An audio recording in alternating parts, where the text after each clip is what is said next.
नमस्कार, आप देख रहे हैं CNBC आवाज और ये खास मुलाकात बेहद अलग किस्म की है। आज हम बात कर रहे हैं डॉक्टर अतुल गावंडे से, जिनकी तीसरी एक नई किताब आई है। इसका नाम है, अतुल गावंडे ने लिखी है, being मॉर्टल, medicine and what matters in the end.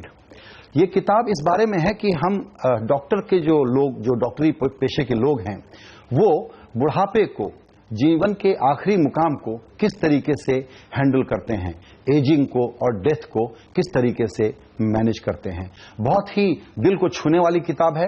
ये कैंसर सर्जन हैं, हार्वर्ड मेडिकल स्कूल में और Harvard school of public health में प्रोफेसर हैं। इसके अलावा ये लगातार लिखते रहते हैं, तो आप इनको कह सकते हैं कि ये डॉक्टर हैं और साथ ही साथ बहुत ही संजीदा, सेंसिटिव राइटर भी हैं। अतुल गावंडे साहब, thank you very much for sparing time for this show. Your book talks about aging and the way medical profession is managing it. What is your problem or quarrel with the practices prevailing currently? Well, first of all, understand, this is my hardest book I've written, right? This is a book about aging and dying.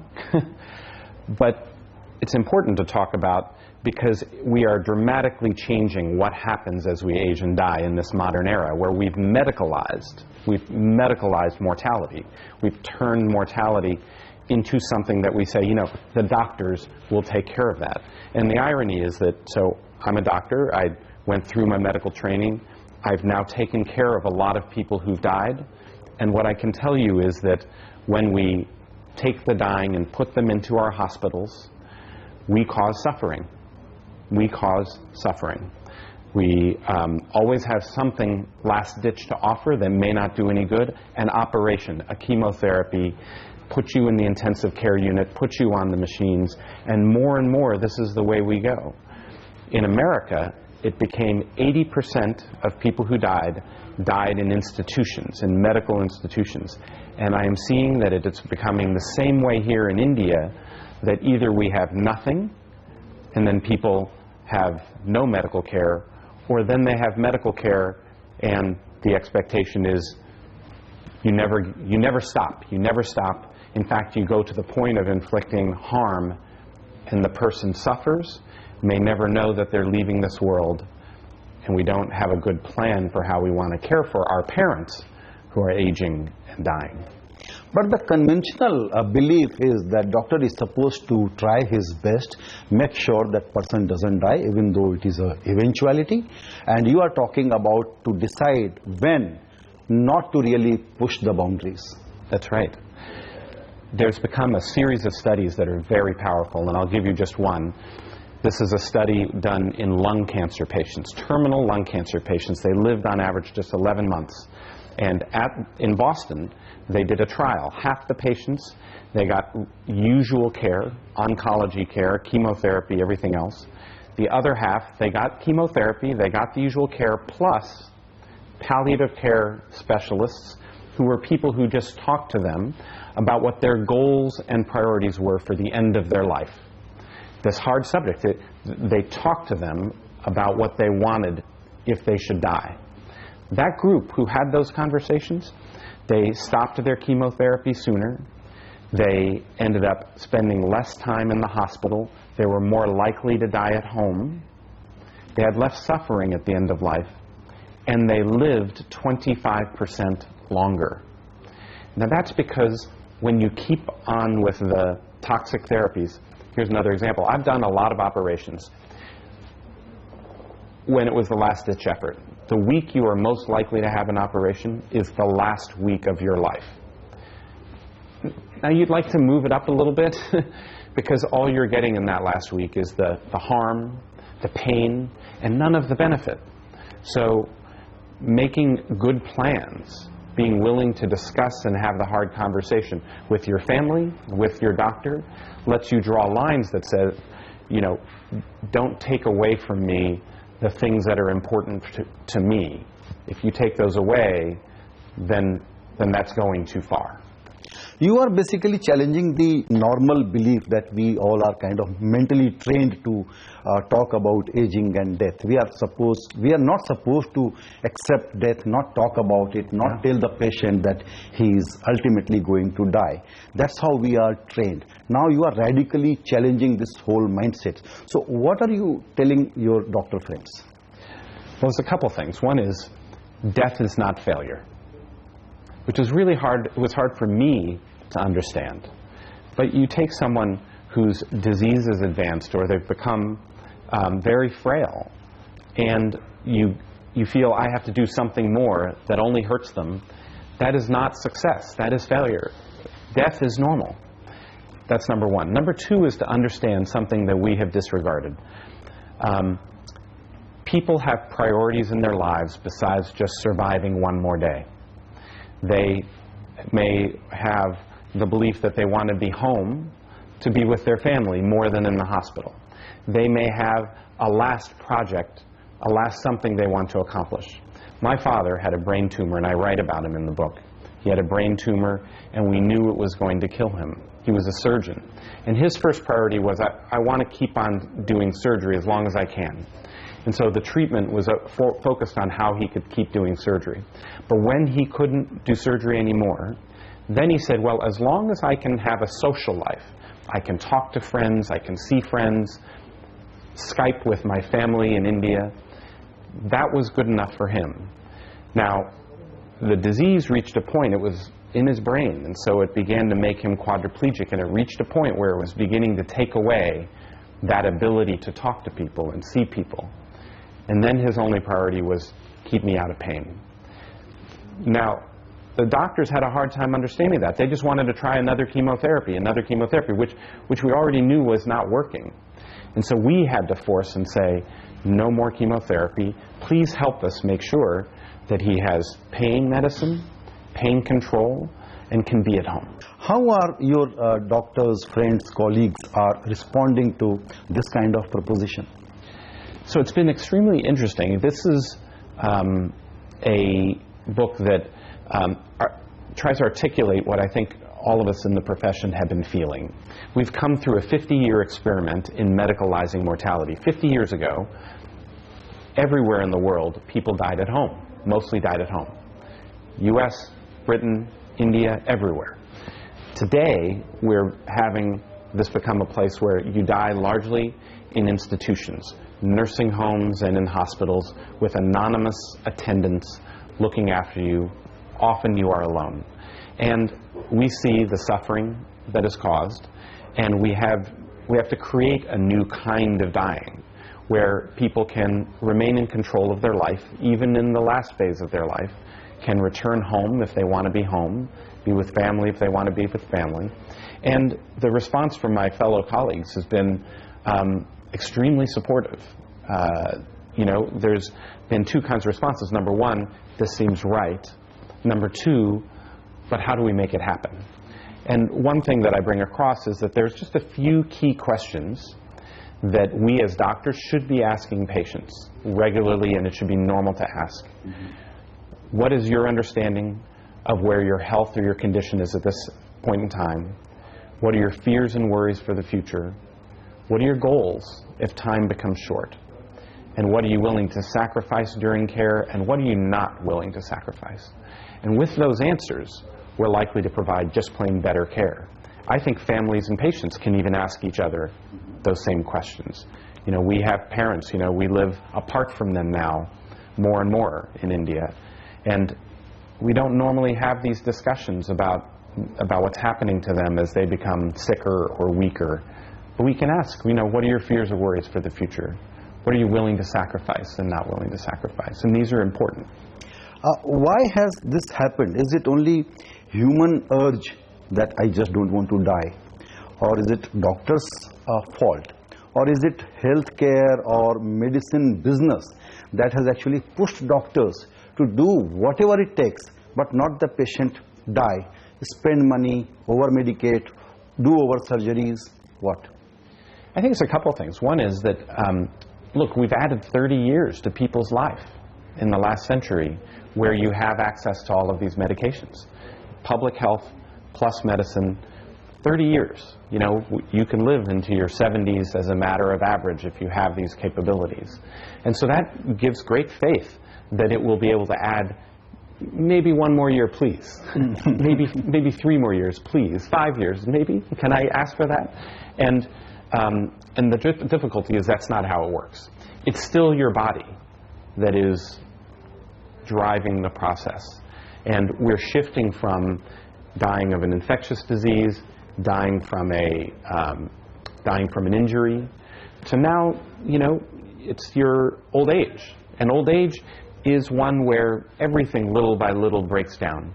And that's victory. That is good. You know, if you can make it to 80, you didn't have a heart attack, you didn't have the cancer, you didn't have the cholera that took you away, that is a great thing. But you will need help. You will need help in that phase, and there will come a time when you develop what I call the ODTAA syndrome. One damn thing after another happens. I don't know if you can say that on TV. But you know, one illness after another starts to happen. I saw that with my father.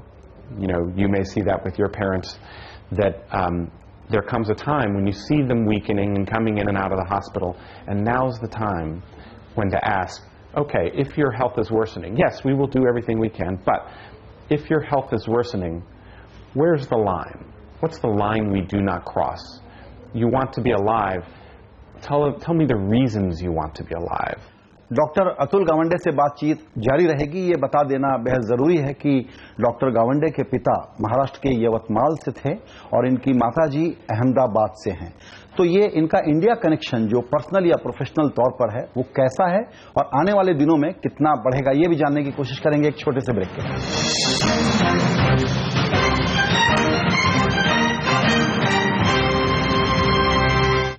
CNBC आवाज पर खास मुलाकात में हम बातचीत कर रहे हैं हार्वर्ड के प्रोफेसर डॉक्टर अतुल गावंडे से।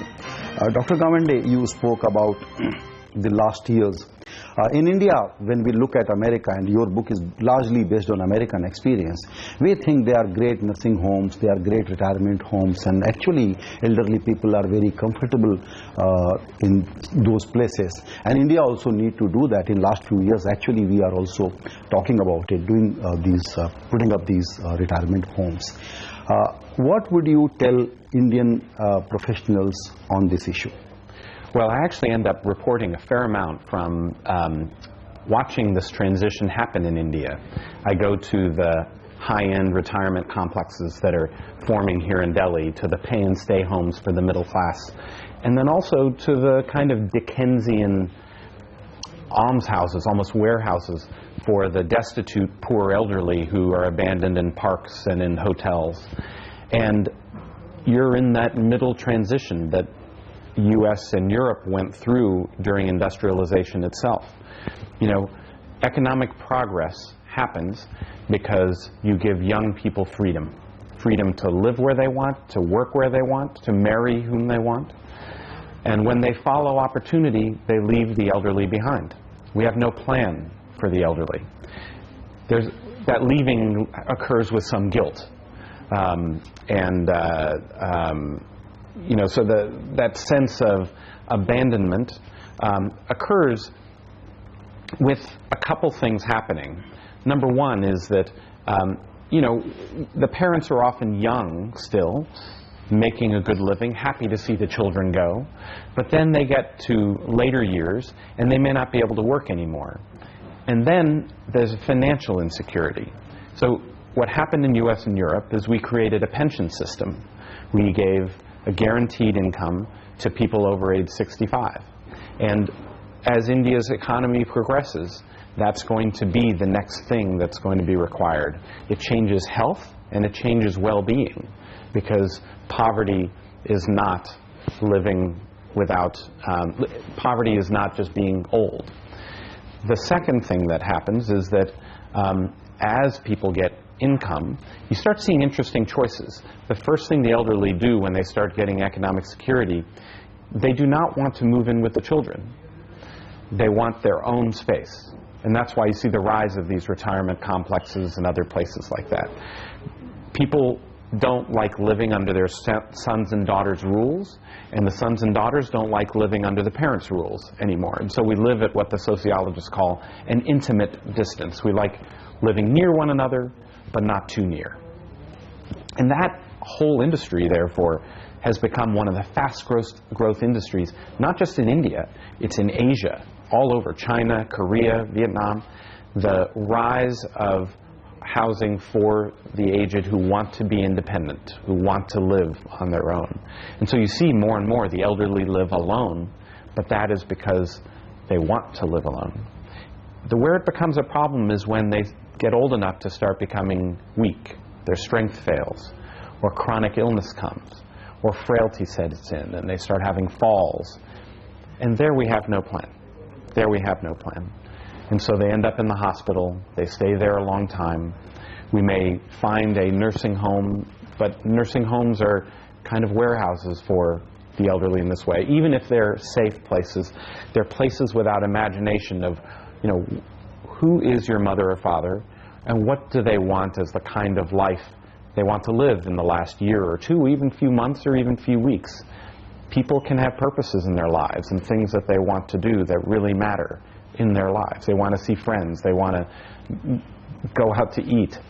And just because you're in a wheelchair doesn't mean those things can no longer be possible. But most miserable people I see are the people who are elderly and have become institutionalized. Okay, so let's talk about Indian public health system in the context that we talk about youth bulge. And maybe by tomorrow we won't even realize that there will be a senior citizen bulge. Is India as a society, as a government, as a state, even ready, aware, understands these issues?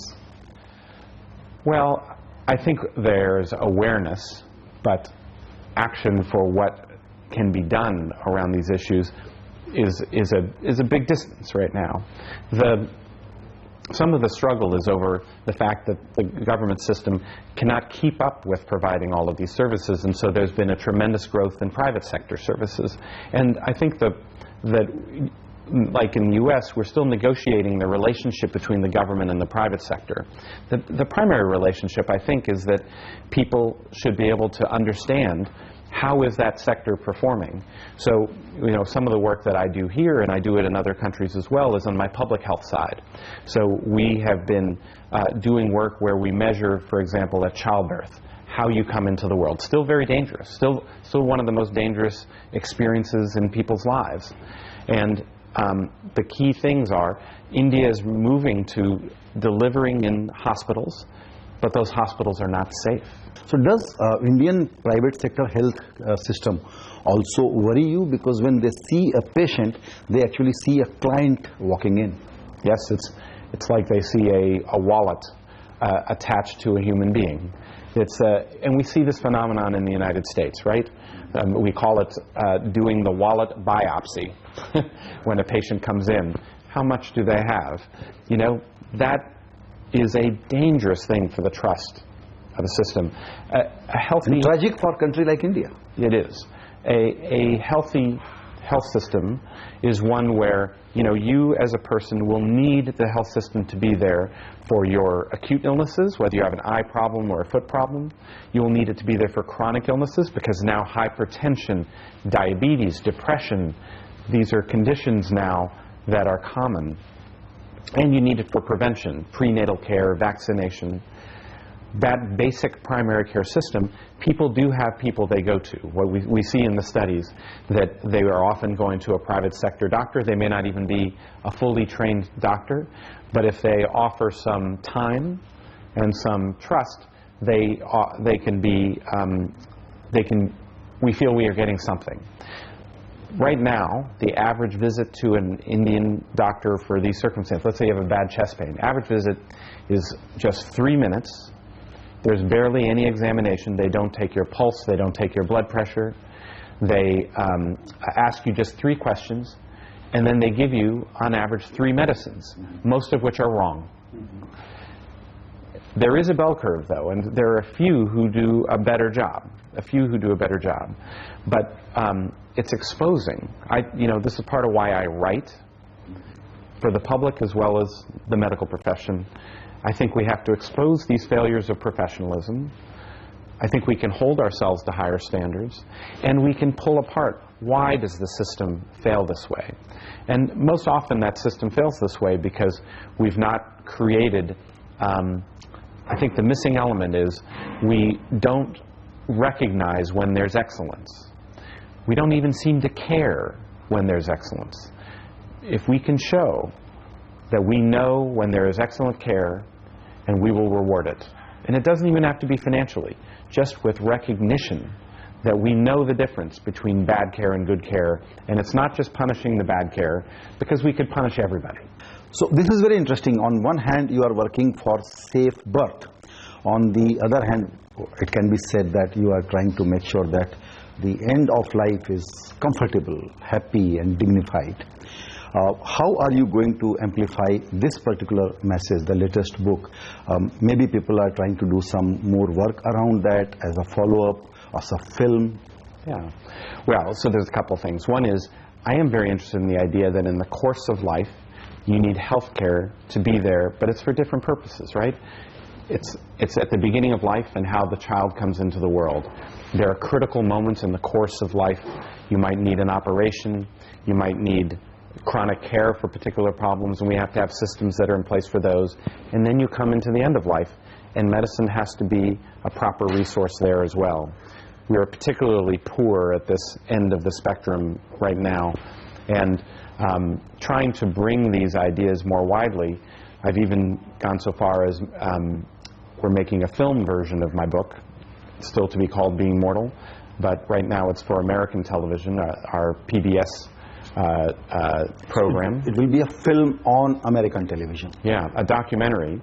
But while I'm here in India, I'm also doing filming for that because it tells the story of 3 members of our family and how they lived and died. The book is framed around my grandfather's life on a farm in India. Had 13 children. He lived to 110 years. He lived to almost 110 years old, and needed around-the-clock care for the last 20 years, but it didn't matter. The family took care of it, and they were there for him. It only worked, though, by enslaving the young.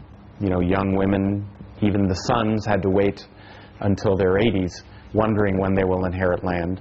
And opportunity went to those like my father who left. And so you end up in a place like America where my wife's grandmother, I follow her, and she died at the same time as my father's father, but she died in a nursing home, alone in America, and pretty miserable at the end. And then there is my father, who developed a brain tumor and over 4 years declined and died. And he found a way in between these to make the best of what medicine had to offer, but he stayed at home for the last 4 years. And really, we worked together to figure out how that pathway could be. And I brought his ashes to the Ganges, to Varanasi, and spread them on the water. And the documentary is following that whole journey from grandfather to the grandmother on my wife's side, to my own father, and what it means for what we all can do. किसी एक doctor से, एक बहुत कामयाब doctor से ऐसी संजीदा बातें सुनना, जिसमें एक तरफ मेडिकल प्रोफेशनल जो लोग हैं उनके सामने रेबिलियस थॉट्स भी आ रहे हैं इनकी तरफ से, डॉक्टर गावंडे की तरफ से रेडिकल थॉट्स भी आ रहे हैं। मुझे लगता है कि आने वाले दिनों में पूरे मेडिकल बिजनेस को, एथिक्स को, खास करके हिंदुस्तान में, सिर्फ अमेरिका में भी नहीं, प्रभावित कर सके, यही इस किताब की सबसे बड़ी कामयाबी होगी। Doctor Gawande, I wish you all the success with the great radical or rebellious work you are doing. Thank you.